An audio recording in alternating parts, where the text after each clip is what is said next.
Hello again, Nicole Mashburn, and so we're almost finished with our anatomy and physiology lectures.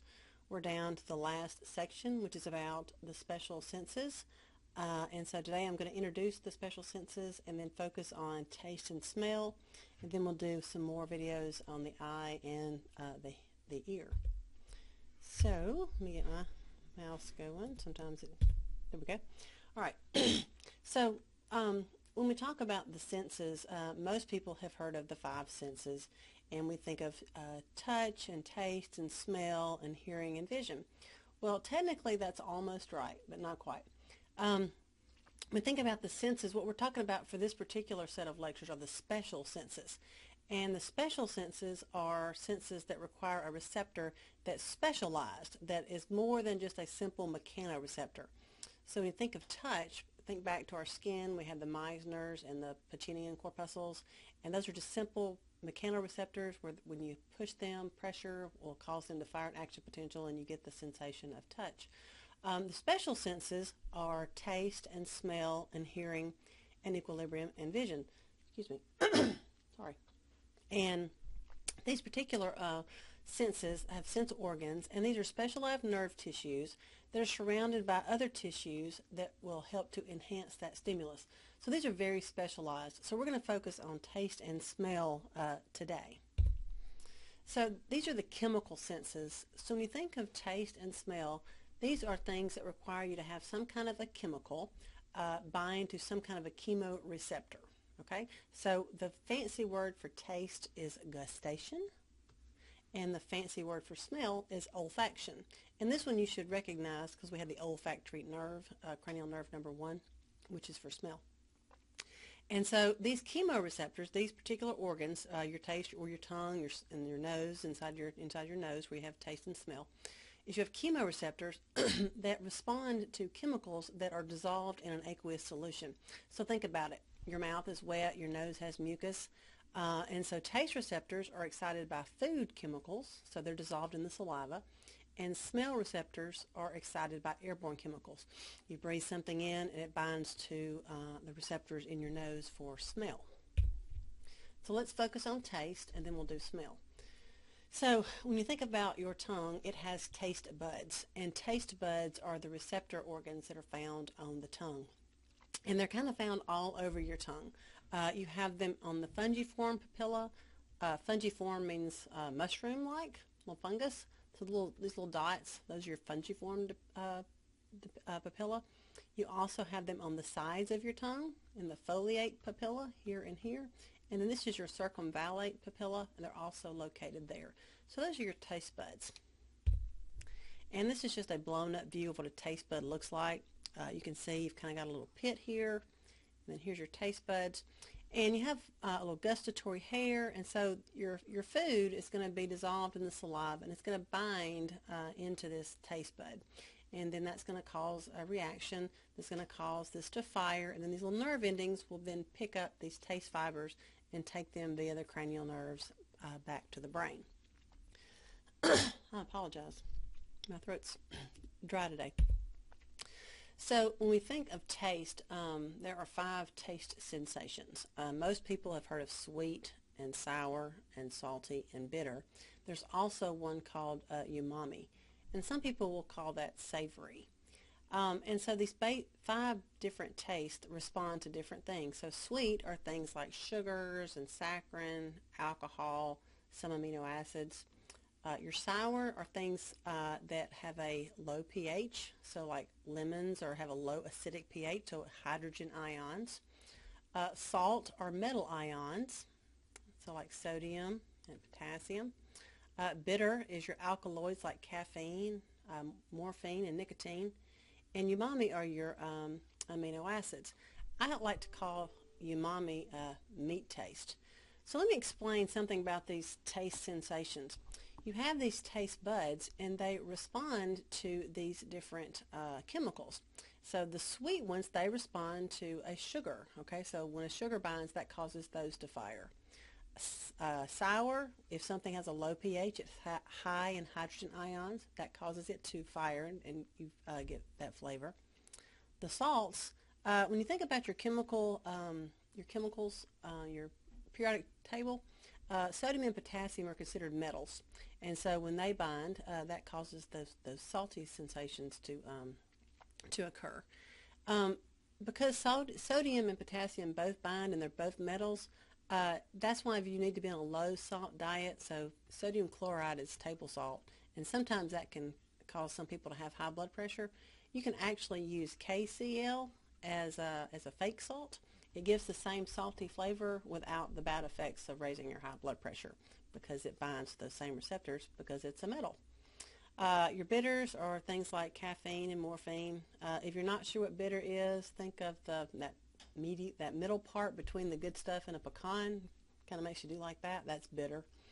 And then umami, I call it meat taste. And so it's amino acids. So what is meat made out of? Protein. What's protein made out of? Amino acids. So think about what the food is made out of, and that'll tell you what taste you're going to get from that food. Now, back in the day, they said you could map the tongue, and there was areas that they said, okay, this is the salty area, this is the sweet. We've kind of disproved that. You actually have all the taste buds all over your tongue. There may be parts of your tongue that are more sensitive than others to sweet and salty and bitter, but generally you have all the receptors all over your tongue. Now, because there are areas that seem to have a little bit higher concentration of certain receptors, that's one of the reasons food tasters, people who drink wine, you'll take the food or the wine or whatever you're tasting, kind of swirl it all around your mouth and make sure you get all the taste buds have a chance to taste it, and that'll give you an overall idea of what the flavor is. So you want to make sure the food can touch all your taste buds so you can get the best flavor from your food. All right, so what's the physiology of taste? So in order to be tasted, a chemical has to be dissolved in the saliva, and it's got to contact those little gustatory hairs. Okay, so you take these little hairs, they've got to be the chemical has to come in contact with those. And so you're going to have binding of that food chemical. And you can call the food chemical the tastant, is what you're actually tasting. And once it's bound, it depolarizes the taste cell membrane, and that causes a release of a neurotransmitter. And then that neurotransmitter causes the release of of an action potential, okay, or generation of an action potential. And that's what's going to travel to your nervous system or to your brain. Okay, so you bind the tastant to the little receptor, and that causes the release of a neurotransmitter, and then that causes an action potential to be carried to your brain. And so this taste transduction, say that 5 times fast, this is the energy, the stimulus energy of taste causes this cell depolarization. And so in order for you just to have the salty taste, it's going to be a sodium influx. Okay, if it's a sour taste, it's going to be the hydrogen is what you're going to pick up.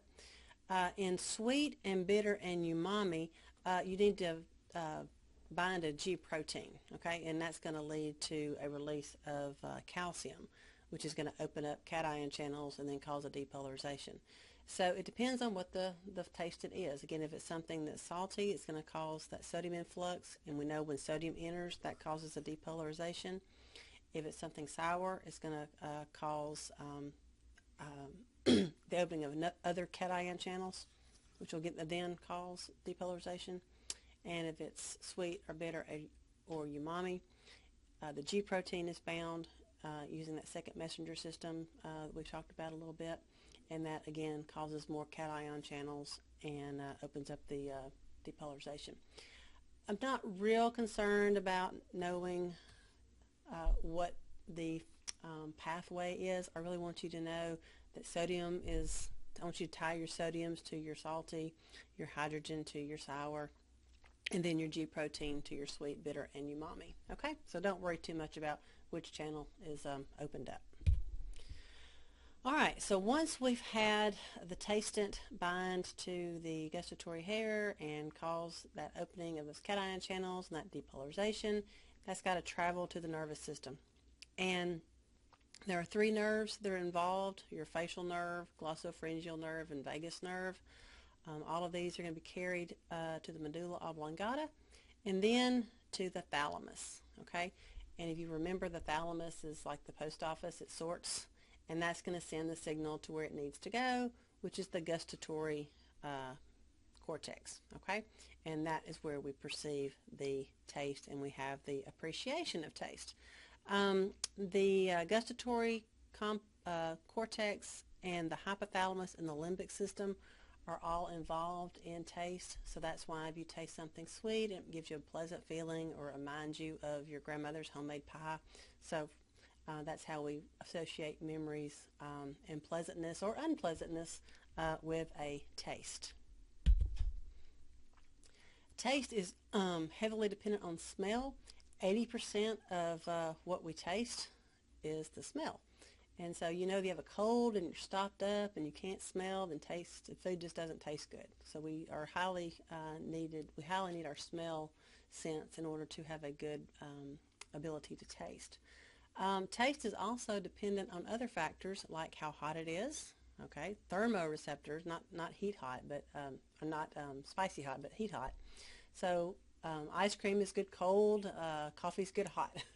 Mechanoreceptors, so some people have like a mouth feel. They don't like certain textures, so if it's kind of gooey or grainy, they don't like it. So mechanoreceptors play a role in how we appreciate taste. Nociceptors, pain receptors. Is it spicy? Is it a hot pepper and it's going to cause you pain? Some people like that and some people don't. So all of those are going to influence how you enjoy or don't enjoy a taste. And again, so temperature and texture can either enhance or detract from a taste. Again, some people are really sensitive to things that are too hot or too cold or too soft or too hard or too grainy. So that can make a difference. This is why some kids are picky eaters.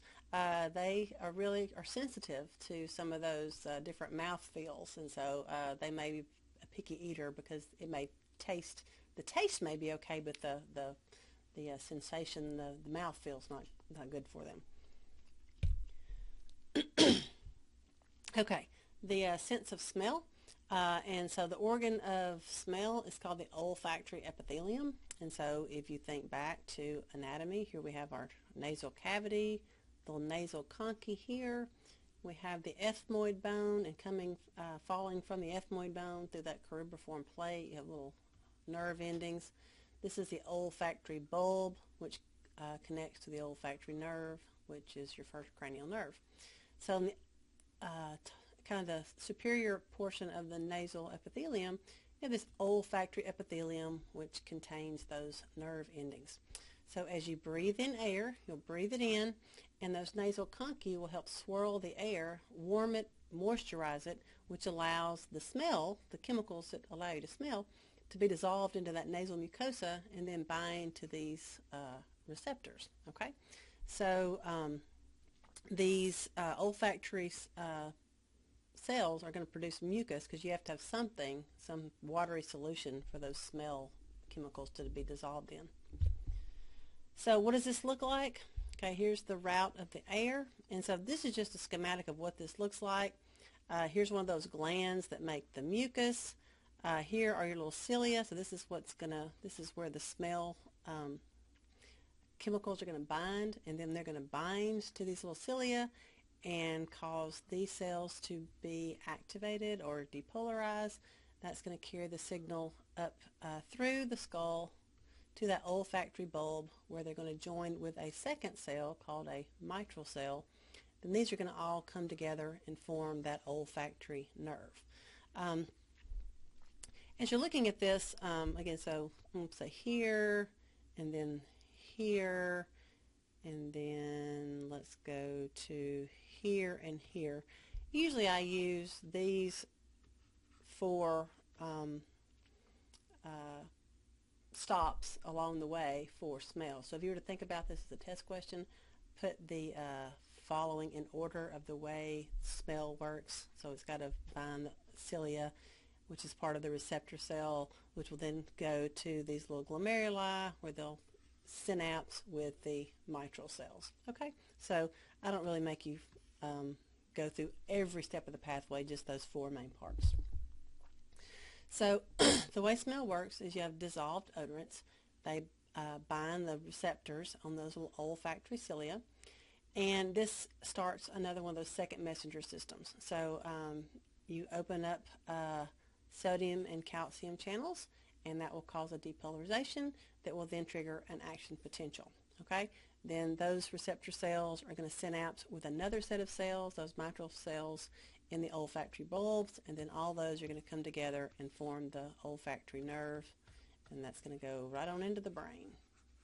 Okay, so the mitral cells are going to amplify and refine and relay those signals along the olfactory tract until you get to the brain. And so once it gets to the brain, it goes to the olfactory cortex. And just as with taste, the hypothalamus and the limbic system and also the amygdala, they all play a role in smell, which is how we give emotion to smell. Is it pleasant?